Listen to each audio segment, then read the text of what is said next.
Welcome to the DB&J Wrestling Podcast. I'm your host, Turnbuckle Jim, and with me are... Hey, you got Chair Shot Donnie with you. Fast Count Brian here. And today we're going to do the Monday Night Raw from March 3rd, 2014. We're going to go through that. We're also going to review Blast from the Past. We're going down south this week and doing WCW Uncensored 1997, definitely in the NWO era. And we're going to finalize with our top 5 gimmick matches of all time. And Donnie, don't interrupt me when opening up soda or beer. All right, so starting with Raw, it opens up. CM Punk's music comes on, and I'm cheering. I'm going crazy. The crowd's going crazy, and then out walks or waddles Paul Heyman. Donnie, what'd you think about that opening segment? I kind of saw it coming. I just didn't feel like there was any way. I know Dave Meltzer reported before that CM Punk was going to be there or whatever. I take everything that Meltzer says with a grain of salt, and I just didn't feel like it was going to happen. Now, when Heyman sat down in Indian style, I thought, well, maybe, because that was an homage to the old pipe bomb thing. But it's I think they took the wind out of the Chicago crowd by doing that, and that sort of diffused that bomb for later in the night. So I think it was a wise move on their part, but it is disappointing not to see Punk. I'll admit, I'd kind of like to have him back. Yeah, I'm in the same boat with you, but at this point, I think that I'm resigned to the fact I don't think he's coming back. Yeah. Brian, what'd you think? I gotta tell you, for me, I knew right away. I'm like some psychic or something, but to me, if he was gonna come in, he would have interfered at some point during the championship match, not championship match, but when Batista fought Daniel Bryan, be sort of I want to be in the main event, screw you kind of thing. Yeah. So Heyman coming out was perfect because what they said and how he said it just basically said that it's not about Punk, it's about me. I want revenge on The Undertaker, and Brock Lesnar's going to be my instrument to get it. They used Punk perfectly to fuel the Lesnar-Undertaker fire. Yeah, I think that was a really good segue into the whole Undertaker thing. So definitely well done.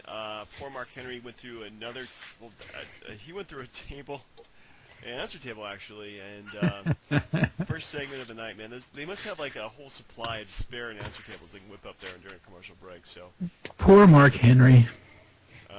Mark Henry, yeah, he'll jobber to the stars. Well, at least he's jobbing well and getting a paycheck for it. So. Yeah. Anyway, so the next segment was a match for the tag team titles for the Usos versus the New Age Outlaws. I thought it was pretty good, but I didn't feel like Raw's when they should be winning the belts before WrestleMania. What do you think, Brian? I completely agree. To me, what difference did it make? If you're doing it now, why couldn't you have done it at the Elimination Chamber? It just seems sort of let's get the old guys one more win, then we'll just give them the belts. Right. It just seemed it was a good match, don't get me wrong. I just feel they should have just saved it for WrestleMania if you were just going to give the belts away, because you can't tell me the Outlaws aren't going to be involved in some kind of crazy triangle tag team title match or something. Yeah, it'd be nice to see them maybe versus the New Age Outlaws versus the Usos versus the Rhodes Brothers. I think that would be a good three-way match. So let's see. What did you think, Donnie? Yeah, I thought this was another way of WWE's part of trying to diffuse the Chicago crowd by giving them something that was an unexpected but cool moment for the Usos, who are really over with the crowd. I thought the match itself was pretty good, considering the New Age Outlaws' limitations. I think the Usos carried them to a pretty good win, and just judging the match on its merits for a Raw and a title match, I thought it was pretty good. Now, the timing of it, I'm 50-50 on that. I like the surprise wins on Raw, but at the same time, in WrestleMania season, maybe that should be held off for the big show. So we'll see. Yeah. So I thought it was pretty decent. But again, yeah, they really they're doing it too soon. But I think. I'm sorry. Go ahead. I was going to say that. Yeah, the Usos definitely been built up well enough that they definitely deserve the title. It was just a matter of time and when they would win that. I'm sorry, Brian, what were you going to say? Wait, would it surprise either of you if they don't put the tag team titles on at WrestleMania? It just seems like, hey, we'll give them the belts now. They have a match? Nah, probably not. That's a good point. I'm hoping that they do something because WrestleMania's definitely been tag teamless for quite a while. So. Yeah, it usually shows up on the pre-show, and I think that at the very least there'll be a tag team match in the pre-show. Whether it's something on the main card, I don't know. We'll see. Anyway, next match was Big E defeated Cesaro via DQ. This is all just a hype for breaking up the Real Americans, I think. And this goes back to something that happens later in the show too. Donnie, what were your thoughts? Yeah, same thing. It was interesting that Big E is not really getting very many face pops, and maybe it was because it was against Cesaro, who everybody loves. And I don't know if you guys caught NXT Arrival. He had the match of the year against Sami Zayn, so everybody loves Cesaro right now, and for good reason. So I think that kind of, threw everything for a loop for Big E's face push. But it set it up, and I'm all for it. Let's go. Yeah, Brian. Yeah, to me, I mean, like, with the whole Real American split, it just seems like the fact that they're throwing Big E into it. I mean, instead of it just being, was it Cesaro or Cesaro, however you say it, against Swag at WrestleMania, it'd be like a triple threat match, and you put the Intercontinental title on the line, per se. I mean, that's just where I think it's going. That'd be good. That would be a really good match. Yeah, I like that idea. Yep. Moving on, we have Shield versus the Wyatts, Part 2. I think this is Part 2, right? Am I right about that, guys? Yes. Okay. I watch wrestling. I should know this. Might even Part 3, but I think it's 3-on-3. Yeah, I think it's Part 2. Part 2. Yeah. They almost fought on SmackDown last week, but they kind of canceled that at the last second. The Empire Strikes SmackDown Back. reference, my bad. Well, I think they definitely did a good job in this match. The whole Shield breakup is inevitable at this point, with Reigns walking out of them and the Wyatts just taking over and defeating via pinfall to Ambrose. What were your thoughts on it, Brian? Just the same thing. I mean, like, if it was anything but the Shield breaking up, I might see them getting thrown a bone and winning. But I mean, it's all about setting the Wyatts up to look good so he can fight John Cena. But and I read a lot of like the stuff on the sites about like what people say about these matches, and I kind of tend to agree with what people are saying about Bray Wyatt. Like, he's a really good wrestler, but do you guys think he gets sloppy and he could hurt somebody at some point? Yes. Yeah, I think we talked about this before. He's gonna kill somebody. Yeah, that worries me. And I forget, was it Rollins or Reigns that walked out? It was Rollins. Rollins. Roman Reigns walked out, nobody. Right. Yeah, that's what I was thinking. Like, it's more just like, hey, I'm tired of being the peacemaker. I'm done. I give up. Yeah. So I think those guys are definitely rough for splitting, but it was a fun run when it lasted. Brought me back into wrestling. So overall, I'd say it was pretty good. Don, anything else you want to add to this? Oh, just A+ segment, and Seth Rollins continues to impress me as like the emerging star of the Shield. I was surprised that he was the one that walked away. That kind of was like, oh wow, I didn't see that. I thought it was going to end up being Roman Reigns just kind of ditching Dean Ambrose. So that was unexpected, but I like how they're going with him being the glue that kept it together. Yeah, let's go. It was awful. Okay, so Okay, quick question. I'm sorry. When's the last time? Does anybody remember the last time Dean Ambrose defended his title? He has a belt? I think so. Champion of the United States. I think it was against Mark Henry, I think, earlier this year. I can't remember. That was in February, I think, maybe, or January. It's been a while. He might have done it on SmackDown. It's been a while for me. I think it's time to unify the Intercontinental and the U.S. belt because I just can't keep track of it. Yeah, I mean, they unify the main title. They might as well do this title, too. It just makes it easier for everybody. Two lower card titles just really don't make any sense anyway, so...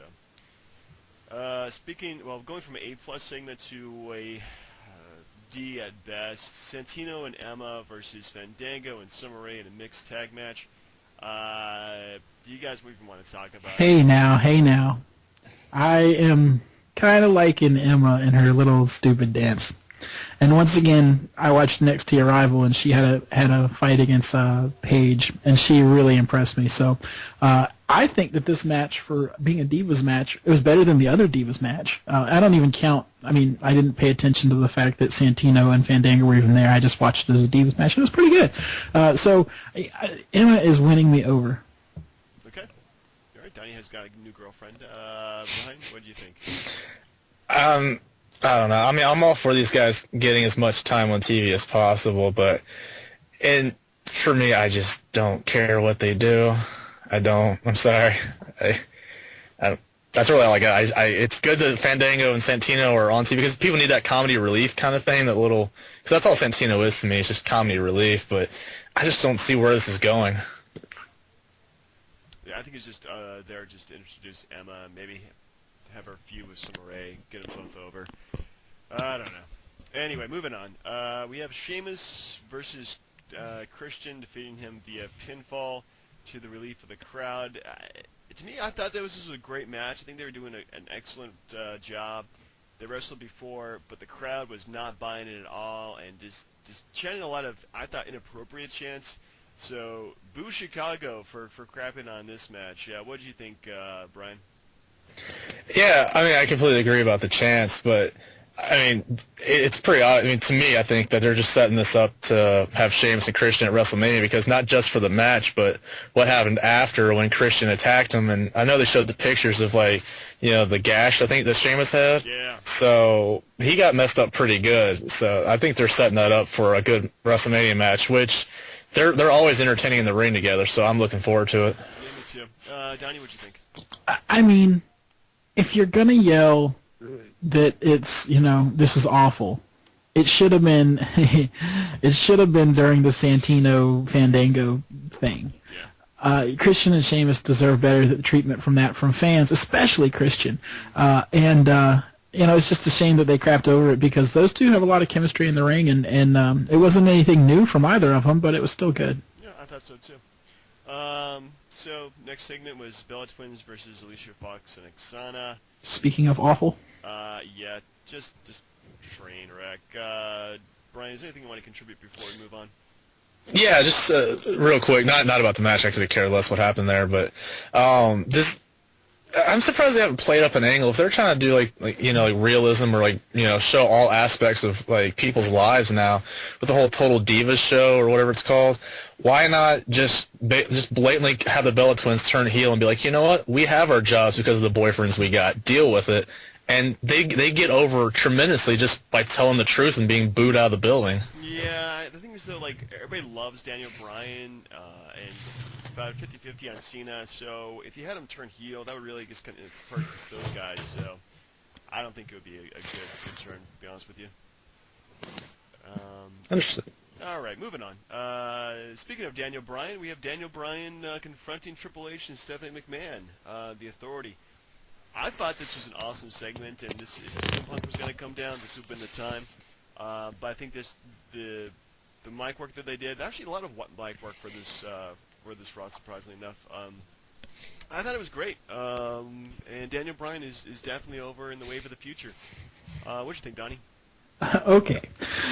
At the start of this segment, before they went to commercial break, they said, up next, Daniel Bryan versus Batista. They did. And when they came back, Daniel Bryan came to the ring, so I was like, holy crap, they are going to go 1 hour tonight. Batista's going to die. And it turns out that it wasn't. So the whole time I'm wondering, like, what is going on? And then when Triple H says, get out of my ring, go to the back, it's like, well, I guess they're not having the match unless he just wants them to go back for 5 minutes and then come right back. So that threw me off. I thought the segment was great. I think Triple H is awesome on a microphone. He's witty as anything, and I think it's lost on most wrestling fans. But I dig it, and I thought it was another A+ segment for this Raw. If you can see where my grade is going, I loved this segment. Cool. Brian, what did you think? To tell you the truth, like sometimes Triple H does do good promos, but it's hard for him to speak when his words can't escape past his gigantic nose. I can't help it. I'm sorry. Yeah, no one's made reference to his nose in years, and it's a shame. But the fact that he cut his hair, you can see it that much worse now. But anyways, like, I mean, to me, like I know they're building up towards a match for those two, but it just drives me nuts. Like you want your opponent you want people to think that your opponent has a chance. And if all they're going to do week in and week out is Triple H and Stephanie say that he's not a main eventer, he's only a B+ player, at some point it's sort of like, well, why do I care that he's fighting Triple H? So like, they need to just stop beating him down and just give him a chance. That's all, and I think that's what this match is going to prove. And I'm just tired of hearing them say the same stuff over and over again. Cool. All right. So next segment was Alberto Del Rio with Aaron Paul. Actually, Alberto Del Rio versus Dolph Ziggler with Aaron Paul. Breaking Bad's Jesse Pinkman. I thought this was the perfect use of a guest star. He showed up for one segment. He kind of helped out Dolph Ziggler. I think he's over anyway because of his role in Breaking Bad. Do you guys watch the show? Yeah, I'm a big fan. Yeah, Brian? I don't really have time to catch it, but I mean, it's on Netflix now. It should be, so I should be able to check it out. Anyway, it's an excellent show. I loved it. Watching this past year, I had the privilege of actually watching it. And hoping that Bryan Cranston shows up for when Godzilla debuts to prop up that movie. That would be great. That would be awesome. So what do you think, Donnie? Yeah, I thought it was a great use of a guest star, and having him actually factor into the result of the match was pretty cool. It was a little weird that he really didn't get on the mic for the fans at all. I mean, I know he jumped on at commentary for a second, but it was more FaceTime than it was mic time, and I just thought that was kind of interesting and different from most celebrity guest stars. But I like the fact that he got involved. Anytime Ziggler wins is a win for me. And some of the signs in the audience, I won't say what they were because I don't want to spoil anything for Brian. But some of the crowds in the audience that referenced Breaking Bad had me cracking up. Did they? I didn't see any Breaking Bad references. There was a Gale reference, and that's all I'll say. Okay. Nice. So what do you think, Brian? I guess in a good way, it was good to get the guy out there getting some FaceTime, but he should have had at least like a minute or two on the mic. Because, if you're going to show up, at least give him a chance to plug his movie. That's kind of why he's there, isn't it? Yeah. But overall, I like Del Rio and I like Ziggler, so they were entertaining, and either one, no matter which person won, I was happy regardless, so I liked it. Yeah. Well, are you guys going to see Need for Speed when it's coming out? No. Probably not. It makes me want to go play the old video games, though. Anyway, so we have Paul Bearer introduced as a Hall of Famer this year. I thought that was an excellent choice. Yes. Considering he just passed this Percy Pringle this past year. Brian, is there any words that you'd like to say about Paul Bearer? No, just still no Randy Savage. Donnie? I think this is the right time to do it because it's got to be one of Undertaker's last WrestleManias, so it's a good time to do it. Yeah. All right. So next up was Big E versus Swagger. Man, this was just more teasing of the Real Americans as Cesaro came in and interfered with the match, giving this DQ win to Big E. He said they were even. There was some shoving. Eventually. I can't remember the guys. Zeb Coulter's got them to hug it out, which I thought was hilarious. Yes. What'd you think, Donnie?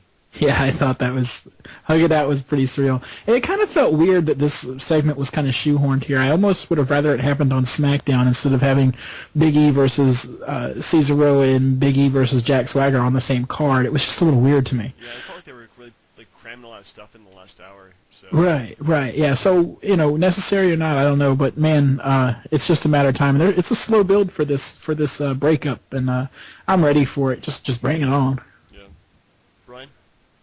Yeah, I agree with what you guys are saying. Except for me, if they're going to do it like this, if you're going to tease the breakup and not include Big E at some point down the line, like I was saying for the future match, just have the matches be back to back, and that way it puts Big E over big time. Those two guys can feud and interfere with each other's matches right away, and then you're done with it for the rest of the night. Yeah. Anyway. Do you think they're heading toward a triple threat there? It seems that way, doesn't it? Just for the fact that they use Big E twice against both of them. He doesn't really have somebody else he's feuding with currently. It's been these two guys for a while. Yeah. Anyway, next segment was John Cena calling out the Wyatts again, and all he did was just try to alleviate the chants and kind of not talk about the elephant in the room when he does talk about the elephant in the room. What do you think of the segment there, Brian? Just honestly, unless there's gonna be another physical altercation and he gets to turn the tables on them, there's so much time between here and WrestleMania that I could go a week without people just talking to each other on promos and killing time that other people can use in the ring. I mean, I get where they're going, and they want to put Cena out there, but you don't need to do it as much. There's still plenty of time left. Donnie, what are your thoughts? Yeah, I mean, I thought there was a lot of talking on Raw this week, but this was okay. One thing that kind of struck me as strange is that Cena almost made some heelish remarks. If he was talking about how he's on top of the company, and if anybody wants to change that, they've got to go through him. And I mean, that was like a pseudo heel sort of comment, and I respected that, to sort of throw that out there as like, this is always a possibility. But overall, the technical gaffe at the beginning with Cena coming out and the Wyatt's video playing kind of made me laugh a little bit. But I thought it was all right. It was a typical Cena promo these days, which it felt like it's mailing it in, but it gets the job done. Yep. And then right afterwards was before the main event, they had another Rusev promo. This is like, bring the guy out already.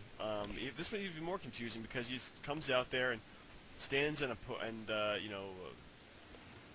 platform, and you have that hot blonde just talking up about him, and just come on, bring him in, have him wrestle. I thought he looked great at the Rumble. Let's see him soon. Do you think that he's gonna actually amount to anything? Like, do you see anything? I see him as almost like a new MAGA. He'll come in, he'll destroy people, he'll do one big pay-per-view, and then he'll kind of go away. Yeah, we'll have to see how it's built up. You know what this reminds me of? Like, just out of the blue, this thought just came to me. Like, do you guys remember? It's like Royal Rumble '93. I mean, hit the Wayback Machine, but like when Bobby Heenan went down and introduced the narcissist Lex Luger. Anybody remember that? Like that whole thing where like Luger was just posing and Bobby Heenan was just like selling him like he was worth like $10 million, that kind of thing. And it was just a horrible gimmick, but I hope this guy is better than what I see him being, because I just think he's going to end up being a jobber to the stars once Mark Henry's gone. Yeah. Yeah, I see that. We'll have to see. So the last segment was Daniel Bryan versus Bautista. Defeating him via DQ when Randy Orton came out and interfered with the match. I thought this was okay. It definitely gave more heat to Bryan. I'd be stupid surprised if we didn't get him involved in the main event, because it's right now Batista versus Orton, and everybody just hates those two guys. Bryan, what are your thoughts on that?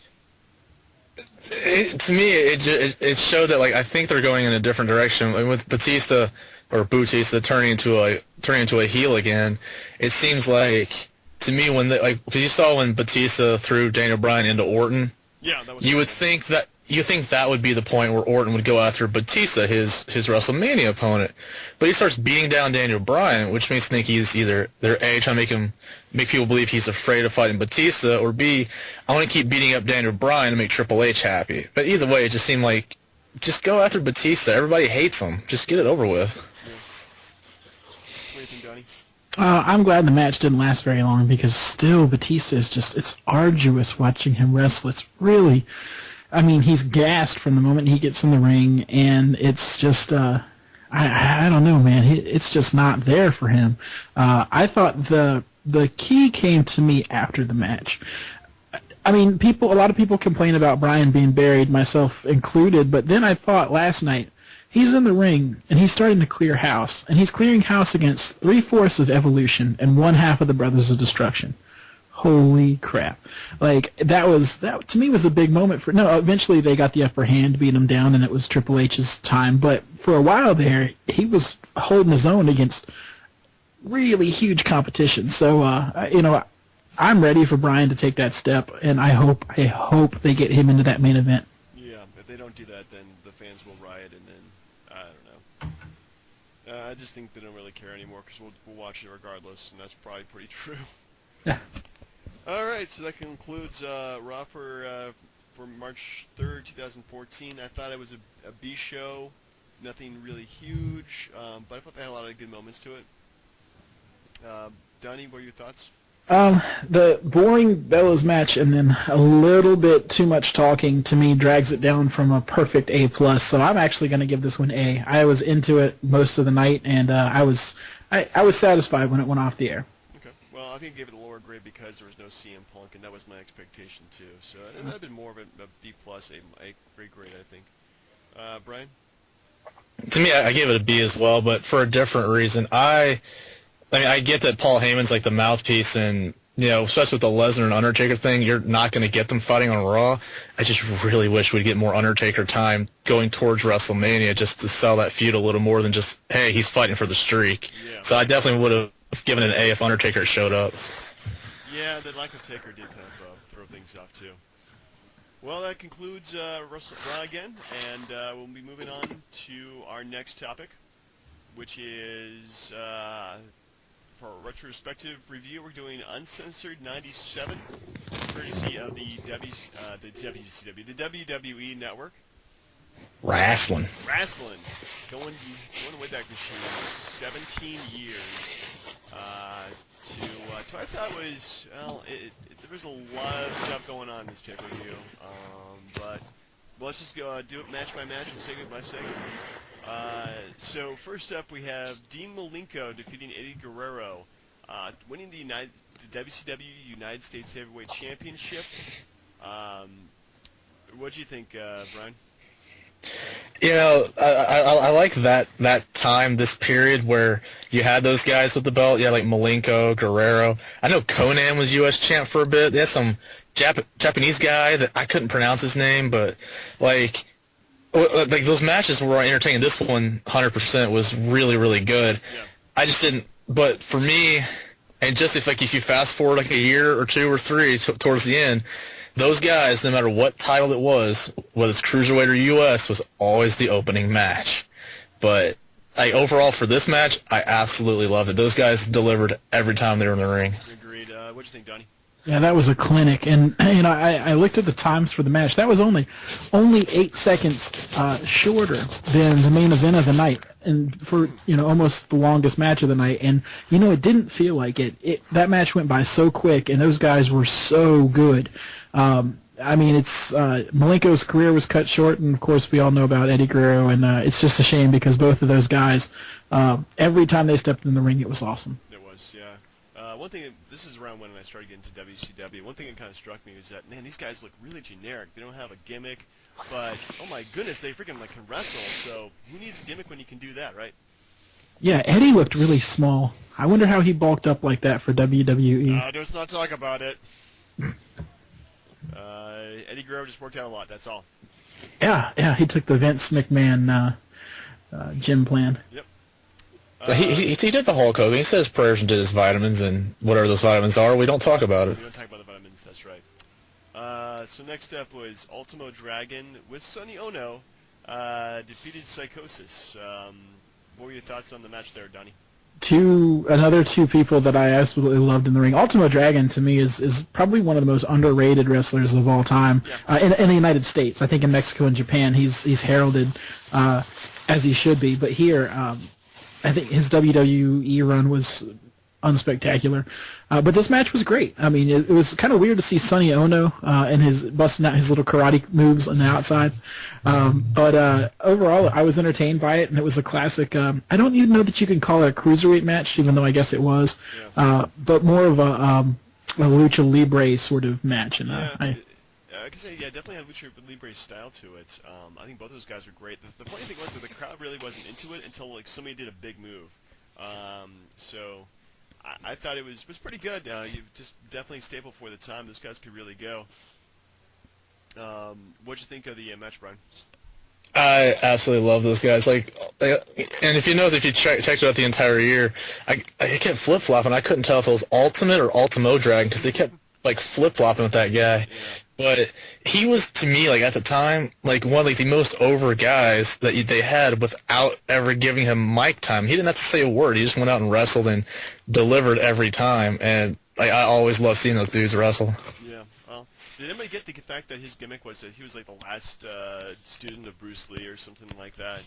Really? Yeah, that was his gimmick for a while, because he was the last dragon, the ultimate dragon, or Ultimo if you're in Mexico dragon. So I thought that was kind of a crappy Is that true, or is that like Go back and watch it. They were actually saying that. I think Mike Tenay was actually saying that in the commentary. Is that like when they said that the Giant or Big Show was Andre the Giant's son? Yeah. Mm-hmm.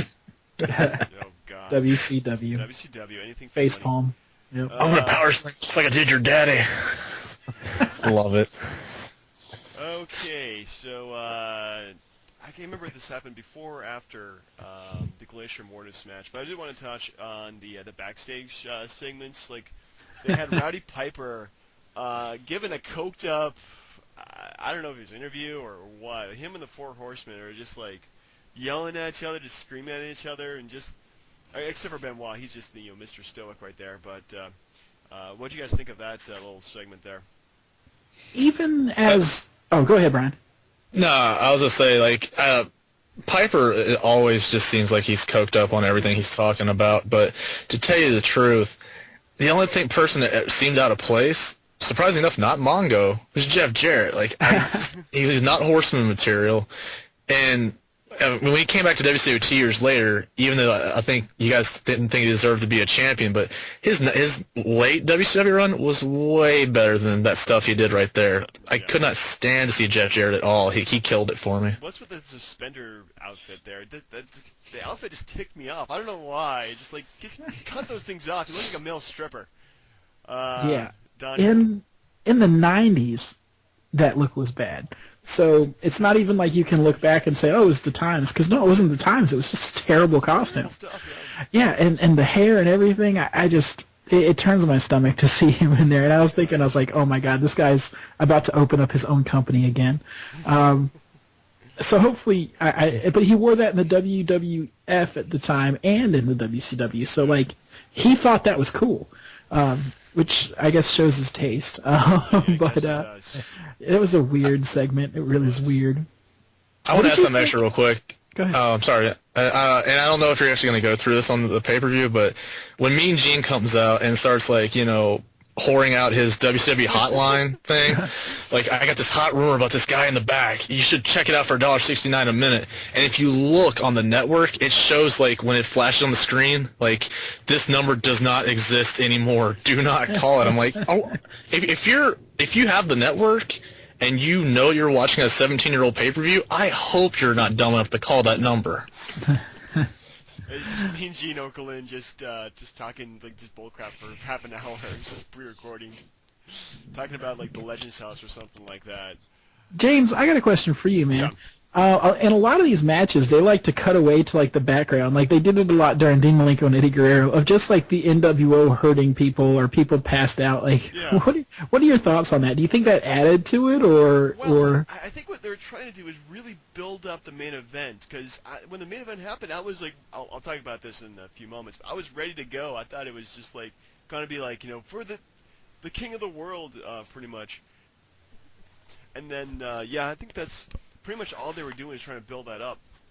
And I think that, it did hurt the matches. It was that were on at the time. But also, I was ready for that main event, tell you what. Yeah, I agree with that. So, anyway, the next match was not a Mortal Kombat ripoff, but we have Glacier defeating Mortis. I thought these guys actually were really good. Mortis became later Canyon, and actually later committed suicide, unfortunately. I thought he was an excellent wrestler. And Glacier didn't really have a career after being Glacier, but I think for if it just is a pure wrestling standpoint, I thought this was a pretty good match. What were your thoughts, Brian? Yeah, I thought it was a good match just for Mortis or Canyon's sake, because pretty much if you listen to the commentary, whenever Glacier did a real wrestling move, it was the world stopped. They're oh my God, can you believe it? It's not just karate chops and kicks, but Glacier was good. Anyway.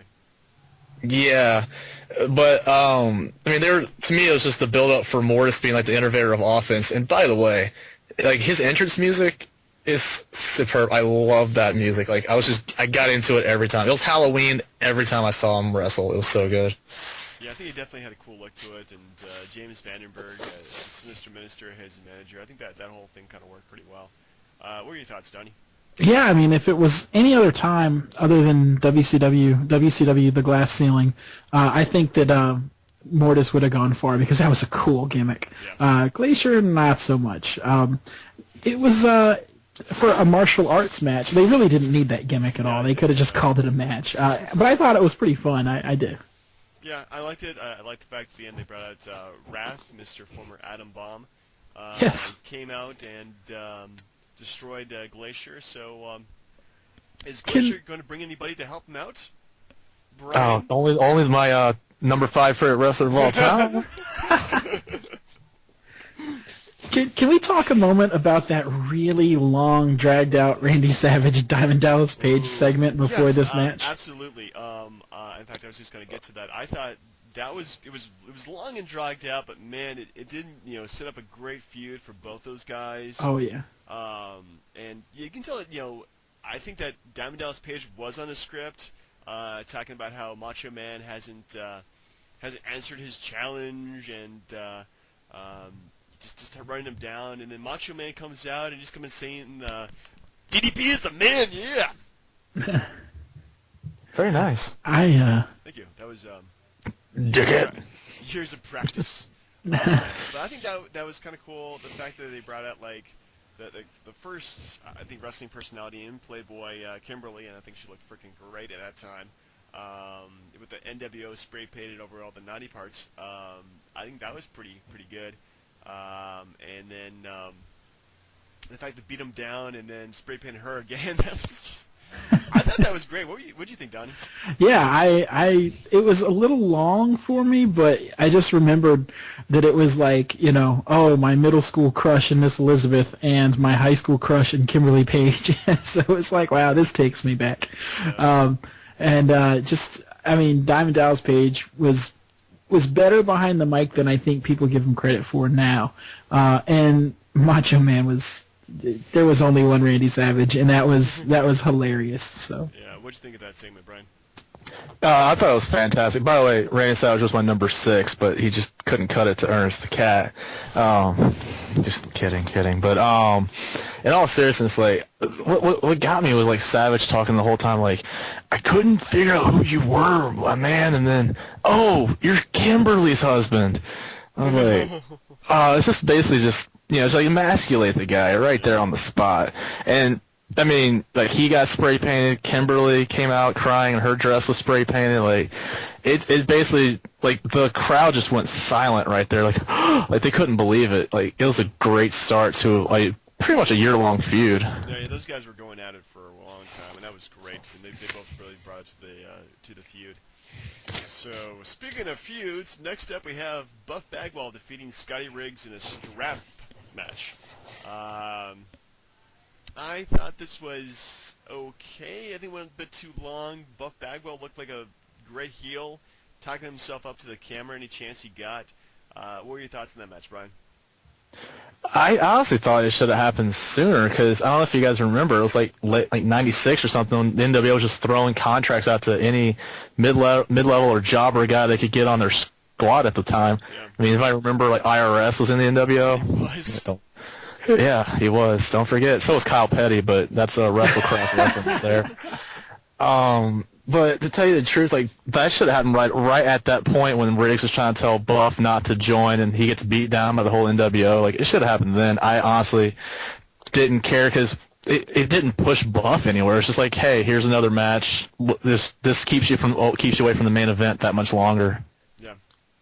So, what'd you think about the match, Donnie? Oh, I don't know about you guys, but the breakup of the American males really affected me. They were one of my favorite teams. No, I'm just kidding. Look, I liked Buff Bagwell. I liked him as Marcus Alexander Bagwell, and I liked him as Buff Bagwell. And I've always thought he was better than he gets credit for. Scotty Riggs is one of those guys who's kind of like a dependable farmhand. Like he's never going to put on a 5-star match, but he rarely puts on a 1-star match, if that makes any sense. So I think that's what we got here is like a one run of the mill, 3 out of 5 stars. Just sort of wasn't bad. I did think that the strap was a little bit sort of not necessary for the match. But at this point in time, WCW was giving everything a gimmick, so I guess that was, Yeah, I was good with everything with the match except for the ending. I thought was kind of weak with him just choking Riggs on the outside and then just throw him in the middle of the ring and then hitting all 4 turnbuckles. That was just kind of cheap to Sky Riggs. But Riggs goes on to join Raven's flock later on, so good for him. Wait, did he have the eye patch on? I'm sorry. I think he did in Raven's flock, yeah. Oh, okay. I think that was his thing. He was the one. I did not mean to cut the show off for a one-patch Scotty Riggs reference. I'm totally sorry. Please, go ahead. All right. Next up was Harlem Heat defeated Public Enemy in a Texas Tornado. No DQ, no anything goes weapons match. I thought this was a piece of crap myself, but very little wrestling, just hitting the guy over with whatever weapons in your hand. What did you think, Donnie? Well, I mean, RIP, Rocco Rock and Johnny Grunge. It's. I don't mean to speak ill of the dead, but they were really limited in what they could do, and I don't think that they were the best people for Booker T and Stevie Ray to fight. Their styles didn't really mash up at all. I think at this point, Stevie Ray was a little better in the ring than Booker T was. From a experience standpoint, sort of like a ring general, Booker T looks still a little bit lost. Obviously, that changes very quickly. But it was kind of interesting to see, Booker back in the day. The Texas Tornado match, just like the strap match, just like the martial arts match, there's every match has some sort of qualifier next to it, and it just, after a while, it kind of takes away the oomph from everything. So once again, I think this could have been, it could have been a standard match, but then, again, Public Enemy couldn't really wrestle a standard match. No, like all their matches had to be some kind of, like trash can matches or some kind of garbage pail match. I don't know, it was just crappy. Yeah, they were like the Nasty Boys light, if that makes any sense. Did you ever see them versus Nasty Boys at, not SummerSlam, but the, goodness. Was that ECW? No, it was in WCW. Bash of the Beach or something? Bash of the Beach, yeah, Bash of the Beach '96. They fight each other, and it was actually they had a dog collar match, and it was fantastic. Like those guys did a bunch of just crazy stuff to each other. So I think that was like the epitome of Public Enemy there. So I'll be checking that out. You should be checking out on the WWE Network. We're plugging Vince's stuff, unfortunately, but it actually is pretty cool. Brian, what'd you think about the match? Super quick, and if this is still on YouTube, hopefully I haven't shut it down yet. You guys should get a chance at some point to watch this. Look up Public Enemy versus the Acolytes. It's like a Sunday Night Heat match. It's brutal, and you should check out the comments. Like, they were buried in that match. Like, they were literally destroyed in the ring. Didn't put in one offensive move. If you ever want to see Public Enemy just get the living crap beat out of them, that is the match to watch if you want to feel better. But the Public Enemy, they had to have gimmick matches, because didn't they come to the ring with a table every time? Why walk down to the ring at the table, set it up, and be like, oh, this is just for T-shirts and merch. We're just doing a regular match. Like, they were limited, and honestly, they probably shouldn't have left ECW, but I guess that's depending on how much Paul Heyman was bouncing their checks at the time, right? Or so that's told. But they were just not good, and for Harlem Heat, it was just what it was, just another tag match. I didn't see them get a whole lot out of it. Yeah. So moving on, we have Prince Iaukea defeated Rey Mysterio Jr. to retain the WCW World Television Championship, probably the lowest of all the championships ever. But I think what it was, I think it was actually a really good match. I think both of them did an excellent job. What did you think, Brian? Anytime you can get to watch Prince Iaukea before he becomes the artist formerly known as Prince Iaukea, I'm all for it. But yeah, that was the time where those guys had the chance to get over before the main eventers took all the belts. But those guys, they could deliver, and again, just Ultimo Dragon or Mortis, they got their chance at the time to show it, and they delivered really good matches. They really did. They were really, really great at that time. Donnie, what did you think? Yeah, Prince Iaukea is one of those guys that, I never really was I would never call myself a Prince Iaukea fan, but I didn't hate him. And I think he worked well with Mysterio in this match. The whole, time limit draw, and then Mysterio's like, okay, let's go further. I just thought that was kind of interesting, and I liked that sort of mix into it in such a quick match. It was only just above 10 minutes, and it was just a neat way to throw in a little curveball at the end, and I liked that. That was good. Yeah, I think it was really cool that they did that, and it made it seem like more like a gentleman's kind of match too. Like it was a very good, friendly match between both of them. It wasn't like a grudge match, and they was doing it for a belt, so hands up to them. All right, so we go to our main event, but very briefly, did you guys check out the promo that the NWO did? I forget between which matches. It was Kevin Nash, Scott Hall, Hollywood Hogan, and Randy Savage just luring over the magazine. Did anybody kind of get creeped out by that? A little bit.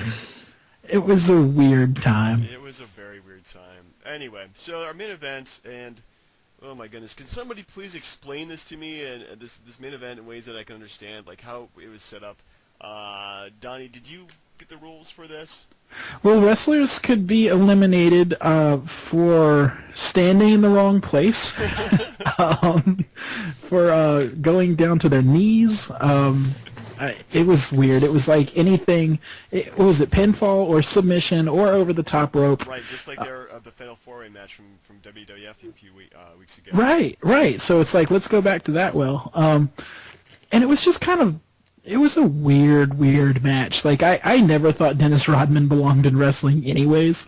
It was just it was a really weird match. I will tell you this though, Lex Luger surprised me. I thought he was, the Lex Luger Giant Scott Steiner team. I mean, that's now I kind of laugh at that team. It's like that's slow team.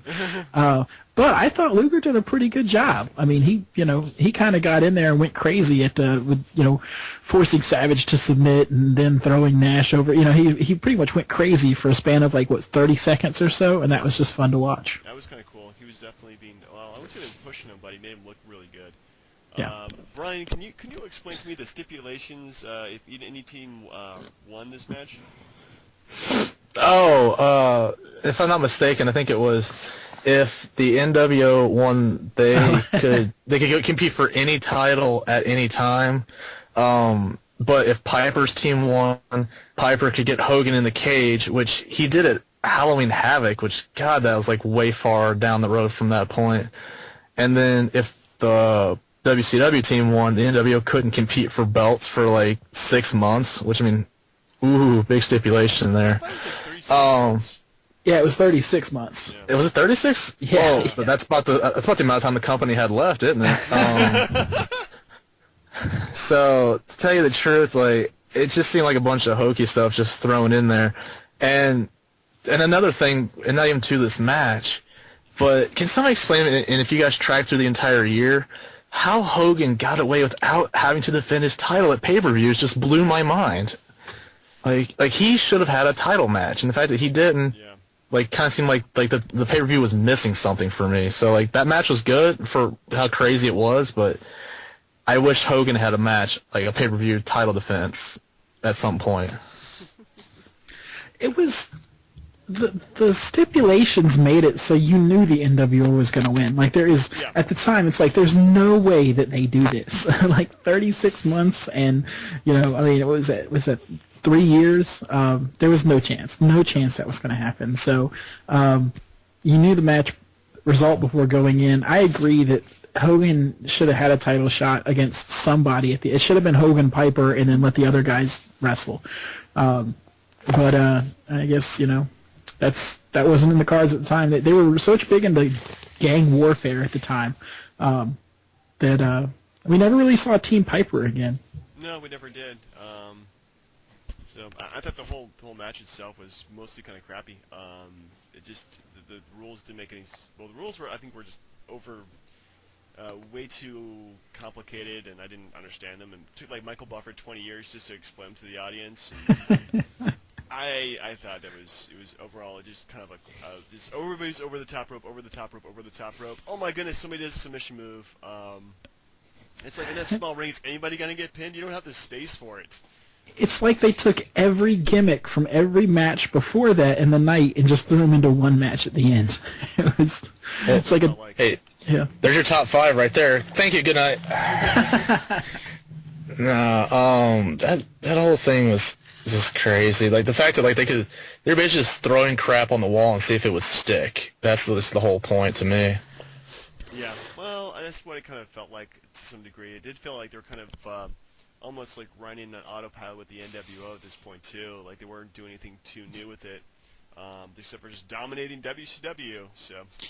Well, it seemed like that they had a mindset from that point on, like, we're going to set up Hogan and Sting, but we're just going to draw this thing out as long as possible, and the less Hogan looks bad in title defenses, sorry to go back to it, the less he looks bad, the better he'll look to fight Sting in the greatest match of all time, right? Yeah, really, we're not being sarcastic at all. I did think that was actually the best part, was right after the match, Sting came down and just cleaned the house, like, right afterwards. That was great. To this day, I mark out at that. Like, it's just, that was a special time in wrestling. Yeah. Did anybody else notice that, like, or I felt this way especially, with Hogan coming out, it's like, wow, he looked like he was in really good shape at the time. And not because he was, but because he looks in such terrible shape now, that I was like, oh, this is Hogan back in the not-so-heyday, but better than nowadays. Yeah, he would have been his 40s, I think, at this point, and just... Still, he I don't think he really had much in the tank, to be honest with you. He's been running on teams for years. Anyway, so that concludes our review of Uncensored 97. What grade do you give it, James? I'd say a B, because there's a lot of, I give it a B minus, actually. There's a lot of good, like, undercard matches. I thought the Dean Malenko, Eddie Guerrero was great. Ultimate Dragon and Psychosis, Glacier Mortis, Prince Ikea and Rey Mysterio. I think that was all really good stuff. Just the main event, I think, was overhyped, and it didn't deliver at all. And it was just too much stuff going on at the same time. So I think that really kind of let me down. What would you think, Donnie? Yeah, I mean, I would give it a B. I liked the undercard. That was typical of WCW at the time for that undercard to be just as strong as there's ever been. I don't know that there's ever been an undercard as strong as WCW had back then. And then, it's strange to say, but the main event kind of brought it down a little bit, even with all that star power. However, I also want to point out it's 1997 and Chris Benoit is in the main event. So that argument that he was never treated fairly or anything like that holds some water, but at the same time, like, dude, he main evented a pay-per-view. Like, he's okay. Steve McMichaels is also main eventing too. So. Well, that's because he was the man. No, I'm just kidding. No, I'm just. Mongo was a different story. Is this before or after Mongo was a commentator? This is after. Yeah. Oh, okay. Wow. What'd you think, Brian? I honestly, like, I give it a B plus just because, I mean, despite how bad some of the matches were, like, it's just good to, because WCW was what brought me back before I got into the whole Attitude Era thing, so it was good to see all the really good wrestling I had to watch as a kid, and it shows how much better things are today, because despite everyone's personal feelings about it, you put Daniel Bryan in WCW back then, he's fighting Rey Mysterio for the Cruiserweight belt for like a year straight. So I'm glad that we've gotten to that point where the smaller guys have an opportunity to wrestle in bigger matches. Yeah, it's definitely changed since then. And the fact that WCW had so much to offer, it had all the luchadors, it had a lot of guys they stole from ECW, it had a lot of the big stars from the 80s that everybody liked. I think there was just so much stuff to like about WCW that you can definitely understand why it was number one for so many years, too. Definitely. And everything just kind of fell apart. Well, they were number one because they had the Huckster, the Nacho Man, and Scheme Gene, right? Yeah, exactly. Hey, they put butts in seats, which is a lot more than you can say about Mick Foley, right, Tony Schiavone? That's another good thing. Did anybody keep track of how many times he said that each match was like the greatest match in WCW history? The greatest match in the history of our sport. And next up, another great match, Disco Inferno, Alex Wright. Like, come on. Yeah, I also noticed the commentary I think was really weak because it kept on going back to the main event, how great the main event was going to be, and it didn't really like talk about that much about the match going. Well, they did a little bit, but not so much. But yeah, like him and Dusty Rhodes, I thought were just like terrible. If you will. Dusty Rhodes going So to talk bad. about half-flat maneuver and big risk here. Yeah. See, I like Dusty on the Saturday Night Mothership, but that was like I liked him in that. But I think for pay-per-views, he was the wrong person to have because I'm a son of a plumber. Oh my goodness, I could just do that impersonation for hours. We should have a podcast where each one of us pick a wrestler, and we just do the whole podcast like that. So we'll have Macho Man, and we'll have Dusty Rhodes, and we'll have somebody else. I'm gonna need a lot of cough breaks for that. It's like, rest in peace. You know, it'd be bad if I'm doing Undertaker for an hour. That would be really, really crappy. Well, you know, I think if we could do that and actually like pull it off, maybe like the April 1st podcast, we'll do that. We'll just imitate wrestlers. So I think that would be awesome. All right, so done with Uncensored 97 for the umpteenth time. Moving on to our top 5 gimmick matches ever. I'll start with myself because it was my list, and I'm really kind of going with like the gimmick matches in terms of like the match itself as a gimmick, not like a specific match. So for example, number 5, I picked the steel cage match. Not number 1 because it's no longer the career it should be, but you know, a lot of people have done cool spots with it. It's used sparingly for the most part. I think you can still have great matches today. If you look at, like, say, Cody Rhodes and Goldust versus the New Age Outlaws, they did a cage match for that, and I thought that worked pretty well for them. What was your number 5, Brian? To be honest, I didn't have 5 gimmick matches that I absolutely liked. So if you guys don't mind, I'm gonna create one and see what you guys think of it. I had one in my head for about a week now, and and the match is called Make Me Laugh match. Now, the two guys that we fighting is Lance Storm and Dean Malenko, and like the basic premise is like you can either do it 2 different ways. One, they wrestle a straight up match, but the guy who loses has to tell jokes or like has to be forced to smile, and you know how those guys never did. Or they just like they're both staying in the ring and they gotta tell each other jokes, and the first one that cracks up from the other guy's joke, you know, loses the match. Something like that. Like, cause like those guys were all serious and their gimmick was about being absolutely boring and stale on the mic. That they provided any entertainment, I would have loved it. Well, maybe be still on in the future by Triple H. What'd you think? What's number 5, Donnie? Number 5 for me is the match that has had some of the greatest matches of all time, but in recent years has just kind of petered out, and that is the Hell in a Cell. I love the early Hell in a Cell matches. Like, they are awesome. The last few, since they've gone PG, have not been good.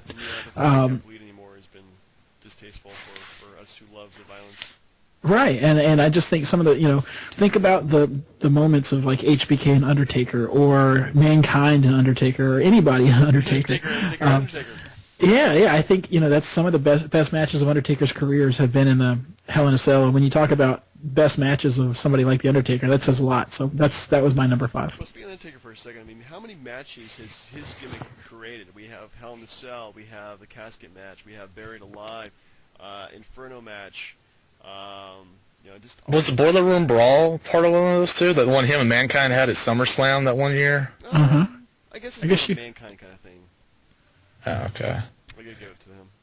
If I could give you guys like my favorite one, like if you go to, I think it's 2002, I want to say, it's like Unforgiven time frame, something like that, or Judgment Day. It was Triple H and Jericho, Hell in a Cell. I love that match. So good. I gotta check it out. I think he pedigrees Jericho on top of the cage. It's so good.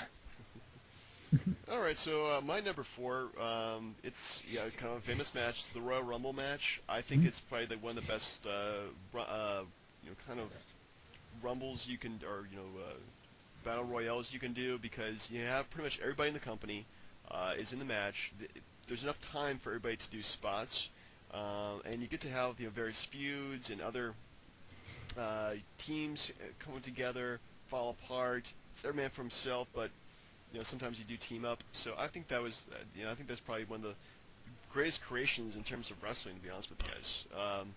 Brian, what was your number 4?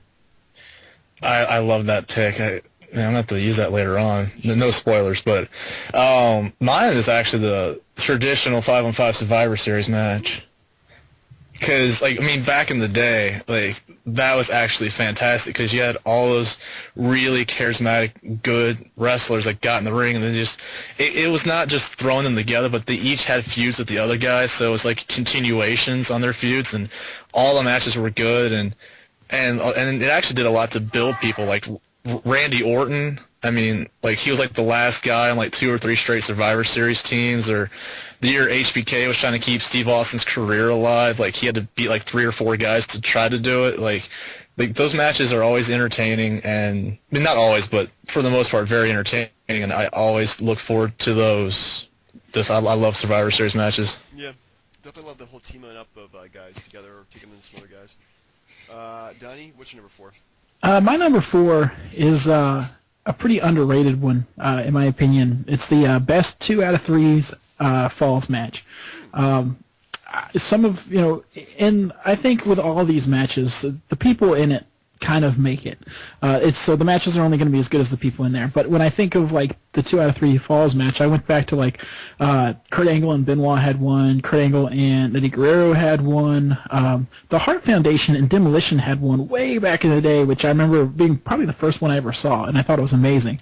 And it really just it allows people to showcase pretty much all of their talents with the drama of, it can end after that first fall.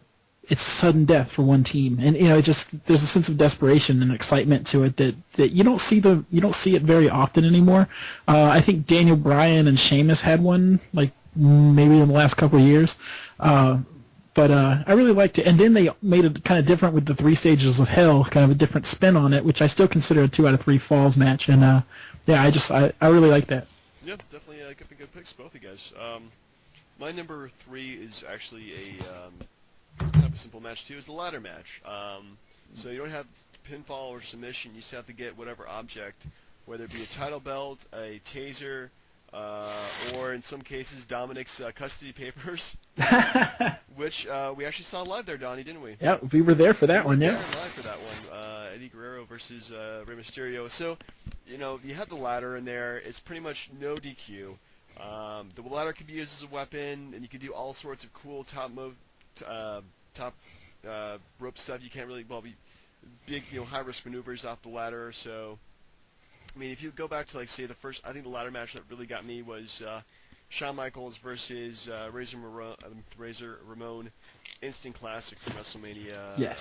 So I think they definitely showed everything you can do in a ladder match, and new people have just innovated on it since then. So definitely my number 3. Brian, you're number 3? To tell you the truth, like, it's gonna sound a little weird on this one, maybe not. I absolutely love the First Blood matches, because like some of those, like it requires a lot of, it seems like there's a lot of theater and drama in those because you're just waiting for the first person to draw blood, or like, does the ref see it? You gotta hide it and then like beat up the next guy and bloody him up, that kind of thing. And the match that sealed it for me, it sounds ridiculous, but it was when Stone Cold fought Kane in a First Blood match. I kept thinking, like, how the heck are you going to see him bleed? He's wearing a mask. And then he ended up winning because I think Undertaker interfered. But, like, I mean, you don't see those anymore. But I thought those matches were very entertaining. I like the First Blood matches. Awesome. Well, Donnie, you're number 3? My number 3, I kind of on the same vein that you and James. I went a little bit more generic with it, and I just said the Battle Royal. Every time I got a new wrestling video game, that was usually one of the first things that modes I would play. Just the idea of having 10, 20, 30, 40 even at one time, or how many were in War Games? World War III was, 60? It was 60 guys. That was crazy. Yeah, so, just that whole thing of, like, anybody can win. Even though every one, that you pretty much know out of, like, 5 people somebody's going to win. But just the opportunity of it and to see all that talent at the same time working together and doing these things, it's always fun. So definitely a big fan of those two. My number 2 was War Games. So it's a combination of Hell in a Cell and also the Survivor Series matches where you're in closed steel cage match, 2 rings, because the WCW ring is like the size of my bedroom, which is really small. I think it's just great just to see. I mean, because those guys, I mean, you do in a War Games match, you're going in there because it's a war. You know, it's always a good feud ender between the Four Horsemen or whoever they're feuding with. Unfortunately, in the latter years of WCW, it was really misused, especially when they had like a three-team one where like the guy who won the belt or something like that. I don't know, or the number one contendership. It was kind of heavy. Yeah, DDP won the title shot against Goldberg. The Undertaker, not Undertaker, but the Warrior popping out in the middle of the ring or something like that, or cooking down the ring. Yeah, he ripped the cage open and tried to get to Hogan. Like, it's not that big a deal, Warrior. Just keep going. He just hurt himself too. Good job. But anyway, I think definitely Classic War Games is definitely one of my favorite matches. Brian, what's your number 2? TLC matches. Yeah, I mean, not like the stuff now, because, I mean, just like with the Hell in a Cell pay-per-view or the TLC pay-per-view, I'm like, I get it. They want to market those type of matches, that's fine, but, like, for me, it was like the stuff that, you know, like the Hardys, Edge and Christian, the Dudleys, like WrestleMania 17, that kind of thing. Like, those matches those guys had, like, even the SummerSlam the year before, like those matches did it for me. And one of the better ones I ever saw was like Undertaker fought Jeff Hardy for the WWE title in a TLC match. Oh, yes. Like, such a good match. I didn't think Jeff Hardy was going to win, but he actually made you believe he had a chance. Like, those matches were always entertaining. Like, they always stole the show, especially the TLC at WrestleMania 17. So, like, you can never have a bad one unless it's, you know, John Cena and Dolph Ziggler, if I'm not mistaken. But that's because I'm a Cena hater. I apologize. But, like, those other ones, so good. Who's got to hate? Donnie, your number 2. My number 2 is actually the Money in the Bank match. I love the idea that the winner has a briefcase and can cash in at any time that they want. I love the fact that it takes a ladder match and just sort of puts it on turbo mode with, you know, the great, and look at the moments that we've had from these Money in the Bank matches, how great Christian and Jeff Hardy and Shelton Benjamin and John Morrison, how some of those guys were. Like, those were so awesome. And one of the, Royal Rumble is my most anticipated pay-per-view of the year. But Money in the Bank is usually my most anticipated match, with the Royal Rumble kind of right there too. I wish they'd put it back in WrestleMania. I think WrestleMania 30 needs it because there's so many undercard guys who are quality that aren't being used. I love that Money in the Bank match. Well, my number 1 also involves ladders as well. It's same as Brian's number 2, which is the tables, ladders, and chairs match. I agree. I think that, you know, it used to be, you know, years past, those things were excellent because, you know, you had the Dudleys who were the tables. You had Jeff Hardy and Matt Hardy, which brought the ladders, and we had Edge and Christian who brought in the chairs, and you know, all those 3 teams gelled so well together with doing those matches. And you know, I think anytime you do those matches and bring in those sorts of weapons to the ring, then you're going to have a good time.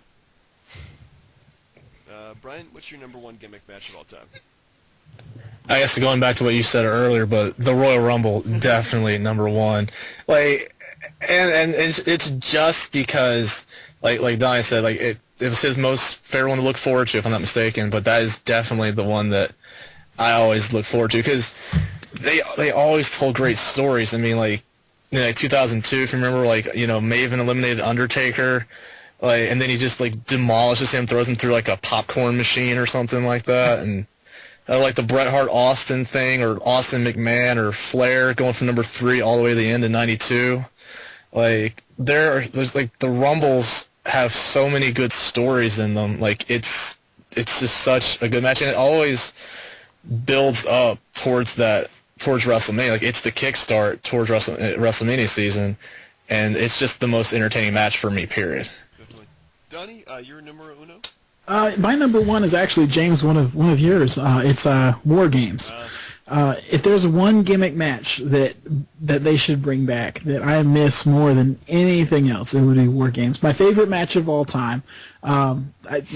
well, and I don't want to go too far because we'll probably do this as a list one day, but I'll go ahead and say it now, is Sting Squadron versus the Dangerous Alliance. That is a 5-star classic. That match is awesome, and that's the match that got me into wrestling when I was a kid. I mean, I was into the Hulk Hogan rock and wrestling thing, but to really be into it and like beg my dad, you have to take me to see this, that was that match. So that's one of those that it holds a special place in my heart. And that match type, that gimmick match, is to me the best idea that they've ever come up with. And it's just a shame that we haven't seen it because you fantasy booked that one, and you could do some amazing things with the current roster. Wide Spacious Shield, Team Cena versus Team whatever. Yeah, you could definitely do a lot with that. There's taking random guys and putting them together, and wow, yeah, that is definitely one match they really do need to bring back. Well, that concludes our show for this week. Next week we are doing the Raw from March 10th, 2014. And then we'll actually going to be taking a break from the Attitude Era and talk about a few WrestleManias that we picked out. Brian, you picked out WrestleMania 7. Yeah, I'd like to do that one. That one, just again for the Savage Warrior matches, spoiler, but like that again is worth it just on that match alone. Easily. And then we're going to be doing after that WrestleMania 18 the week afterwards, and then Donnie, you need to pick up WrestleMania between WrestleMania 20 and WrestleMania 29. Yep, it'll be WrestleMania 25. Okay, I don't think I've seen that one, so that'll be interesting. And then we're also going to do a list of Brian's choosing. Brian, have you chosen a list yet? Well, I have. I figured since we're going on this WrestleMania kick, it'd be top 5 WrestleMania matches. Ooh. Good one. Definitely a good one. Well, have to, dang, that's a hard list to do. I'm going to take me a while to figure out. Well, anyway, check us out on YouTube and on iTunes. This is Turnbuckle Jim. Hey, this is Chairshot Donnie, live from Raleigh, North Carolina. Good night. It's Fast Count Brian from an undetermined location. Yeah. Thanks for listening, everybody. Thank you. I'm sorry, go ahead. All right, thanks for listening, everybody. Have a good night.